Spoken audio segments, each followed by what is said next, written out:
Hello WhatsApp guys, welcome back to our channel Ricky life. So guys, ఈరోజు video ఏంటి అంటే thumbnail చూసే ఉంటారు కదా. సో మన మహాత్మా గాంధీ గురించి అయితే మనం మాట్లాడుకుందాం.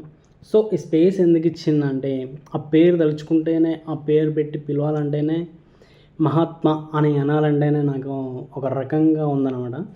సో ఎనీవే, మహాత్మా గాంధీ గురించి అయితే మాట్లాడుకుందాం. మన దేశానికి నిజంగా ఖచ్చితంగా పర్టిక్యులర్గా ద్రోహం చేసిన వ్యక్తి ఎవరైనా ఉన్నారో ఒకరు అని అంటే కేవలం అది మహాత్మా గాంధీ అని నేను నమ్ముతాను అన్నమాట.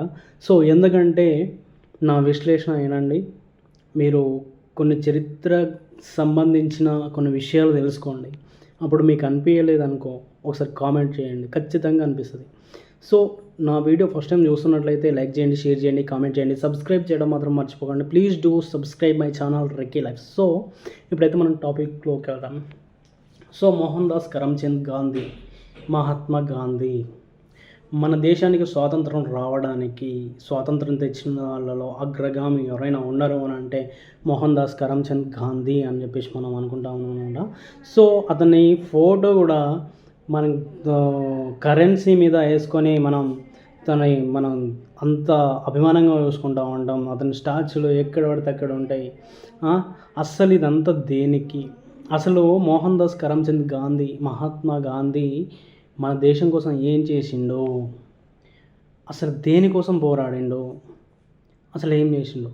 సో ఒక్కటి ఆలోచించండి, సమానత్వం కోసం పోరాడిండా, ఆడవాళ్ళ హక్కుల కోసం పోరాడిండా, లేకపోతే బడుగు బలహీన వర్గాల కొరకు పోరాడినా, లేకపోతే మన దేశం కోసం బార్డర్లో నిలబడి ప్రాణాలు అర్పించిండా?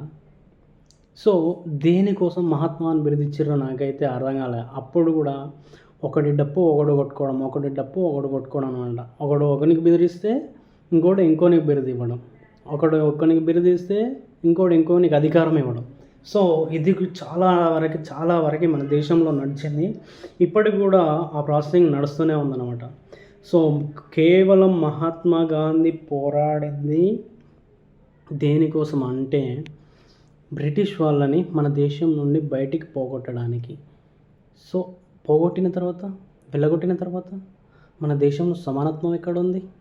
సమన్యాయం ఎక్కడుంది? ఈ కులాల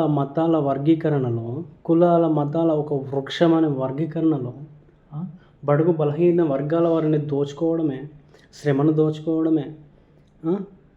అసలు ఇవన్నీ ఏవి తెలియదు మహాత్మా గాంధీకి. కేవలం ఒకటే తెలుసు, బ్రిటిష్ వాళ్ళు వచ్చారు, వాళ్ళ మీద యుద్ధం ప్రకటిస్తున్నా, అది కూడా దెబ్బకు దెబ్బలా కాకుండా ఉప్పు సత్యాగ్రహం అని, అదని ఇదని, వాళ్ళు కొడుతుంటే ఒక చెంప కొడితే ఇంకో చెంప చూపించమని.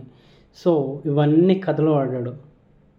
కానీ మహాత్మా గాంధీని బ్రిటిష్ వాళ్ళు ఇప్పుడు ఒకటి ఆలోచించాలా, ఎదురు తిరిగిన వాడిని బ్రిటిష్ వాళ్ళు ప్రతి ఒక్కరిని అరెస్ట్ చేసిర్రు.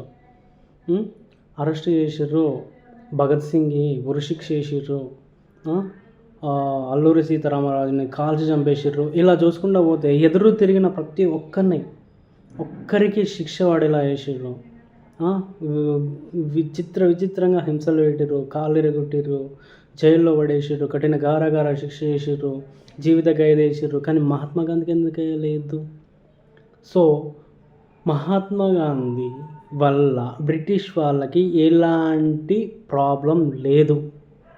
ఒకటి, నీ వల్ల నాకు ప్రాబ్లం అయితే నేను నీతో డైరెక్ట్ ఫేస్ టు ఫేస్ పోరాడుతూ ఉంటా. కానీ నీ వల్ల నాకు ఏం ప్రాబ్లం లేనిది, నువ్వు అలానే ఉంటావు, నేను ఇలానే ఉంటా. సో అది అక్కడ అన్నమాట. సో అందుకనే ఒక వీడియో వైరల్ అయింది, చాలామంది చూసే ఉంటారు అని అనుకుంటా.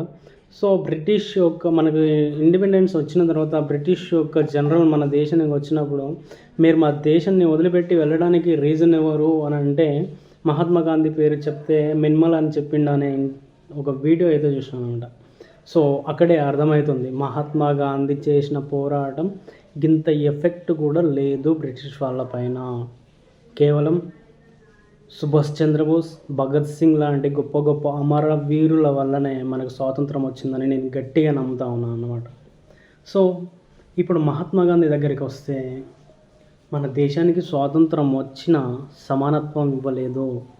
అంబేద్కర్ చెప్పిండు, కుల రహిత మత రహిత సామరస్యాన్ని, అందరికీ సమాన న్యాయాన్ని, పౌరుల చేత పౌరులే ఎన్నుకబడిన రాజ్యాంగాన్ని మనది.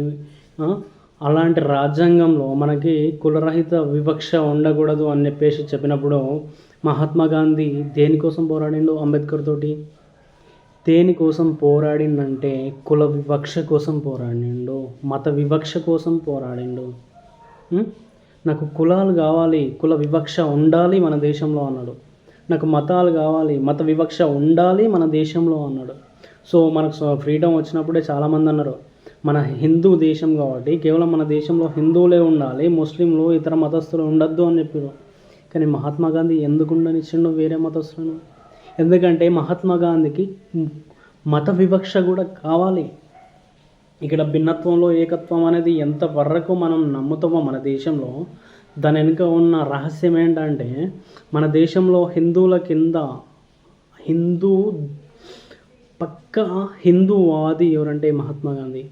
మన దేశంలో హిందువుల కింద హిందువులు అనే కొన్ని అగ్రవర్ణాల కింద తొక్కిపడడానికి నిమ్న వర్గాలు, నిమ్న కులాలు, మైనారిటీస్ కావాలి. అంబేద్కర్ మహాత్మా గాంధీకి మైనారిటీలు కావాలి మహాత్మా గాంధీకి. ఎందుకంటే ఇప్పుడు చెప్పులు కుట్టడానికి ఒకటి కావాలి, చెప్పులు తూడవడానికి ఒకటి కావాలి, చెప్పులు మోయడానికి ఒకళ్ళు కావాలి. ఇలా ఏవో అని చెప్పేసి నాకు చెప్పులు కుట్టడానికి ఒకటి కావాలని చెప్పేసి ఒక కులాన్ని వ్యక్తీకరించిండు. ఒక కులమే ఉంది అన్నాడు. ఇవి అంతకుముందు ఎక్కడో ఉన్న మనస్మృతిలో ఉన్న దరిద్రాన్ని పాటిస్తూ ఆ మనస్మృతిని మళ్ళీ తీసుకురావడానికి ఇప్పుడు ఈరోజు కూడా నా దేశంలో కుల మత వివక్ష ఉండడానికి కారణం ఏంటంటే కేవలం మహాత్మా గాంధీ అనే నేను చెప్తాను అన్నమాట. సో మీరేమనుకుంటున్నారో ఒకసారి అయితే చెప్పండి, కామెంట్ రూపంలో కామెంట్ చేయండి. ఓకేనా? మీరేమనుకుంటున్నారో కామెంట్ రూపంలో కామెంట్ చేయండి. సో నేను మాట్లాడింది నిజమా కాదా? ఆ రోజు మహాత్మా గాంధీ అంబేద్కర్ ఇద్దరు కలిసి మన దేశంలో అందరికీ సమాన న్యాయం ఉండాలి, కుల మత వివక్ష ఏమీ ఉండకూడదు అని ఆ రోజు మన రాజ్యాంగాన్ని రూపొందించినట్లయితే ఈరోజు మన దేశంలో కుల వివక్ష మత వివక్ష ఏది ఉండకపోతుండే, మైనారిటీస్ ఉండకపోతుండే. భిన్నత్వంలో ఏకత్వమైన మన దేశంలో మత వివక్ష కుల వివక్ష ఉండకపోతుండే. మన దేశానికి ద్రోహం చేసింది, నిజమైన ద్రోహం చేసింది మహాత్మా గాంధీనే. ఎందుకు ఇవన్నీ తెలిసినా కూడా ఇంత సాదాగా ఎందుకు క్లారిటీగా అర్థం చేసుకోలేకపోయారు? ఎందుకు అంత క్లారిటీగా మన రాజ్యాంగాన్ని ప్రతిపాదించలేకపోయాడు? ఎందుకు ఈ కులాల వర్గీకరణ, మతాల వర్గీకరణ ఎందుకు ఉంది? ఎందుకు అది ఉండాలి అని చెప్పి గట్టిగా పట్టుబట్టి కూర్చున్నాడు మహాత్మా గాంధీ. అక్కడే మన దేశానికి ద్రోహం చేసిండు. సో వీడియో నచ్చినట్లయితే లైక్ చేయండి, షేర్ చేయండి, కామెంట్ చేయండి, సబ్స్క్రైబ్ చేయడం మాత్రం మర్చిపోకండి. Please do subscribe my channel Rakeel. Next వీడియోతో మీ ముందుకు వస్తాను. So bye.